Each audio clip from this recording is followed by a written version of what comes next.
So let's talk about percents, and I'm going to show you how to work a variety of percent problems, not just one particular one. Now, a percent problem has three components: the percent, the whole, and the part. So the percent times the whole gives you the part. Now, there's three rules you need to remember. You've got to change a percent to a decimal before you can work with it. The word of means multiply, and the word is means equals. So, like I said, I'm going to show you how to work all kinds of problems, not just one particular one. So first we're going to read and write. 37% of 113 is what? All right, if I take the percent and I change it to a decimal, I'm going to move my decimal over 2 places to the left. So I have 0.37. All right, of means times. 113. Is means equal. And what is my x? That's what I'm looking for. So now if I multiply 0.37 times 113, I get 41.81. And you do get to use a calculator on most of the GED test. You just don't get to use it on the first 5 problems. All right, now let's look at this one. 7% of what number is 31? So this one is missing a different component. All right, we're still going to change 7% to a decimal.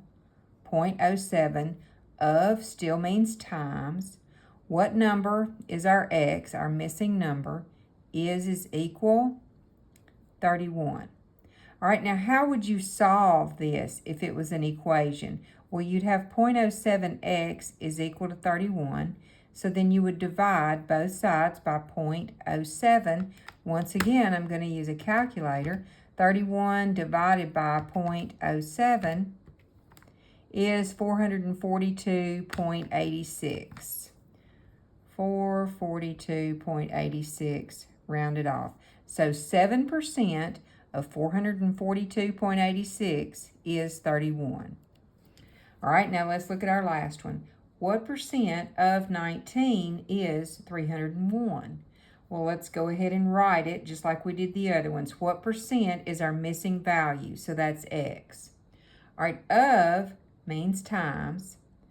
19 is equals 301. And then I'm going to convert this to variable form so it gives me more of an equation looking thing to solve.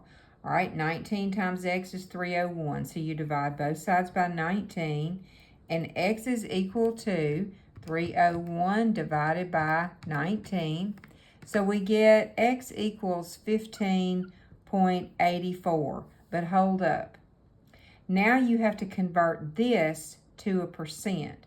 So you're going to move your decimal over 2 places to the right, and that's 1,584. Now, how do you remember when to convert? Well, I tell my students, you convert before you do the math on this one. You convert before you do the math on this kind. If you don't convert here, you have to convert at the end. So in every single problem, you're either changing from percent to decimal, or decimal to percent, but you change in all three.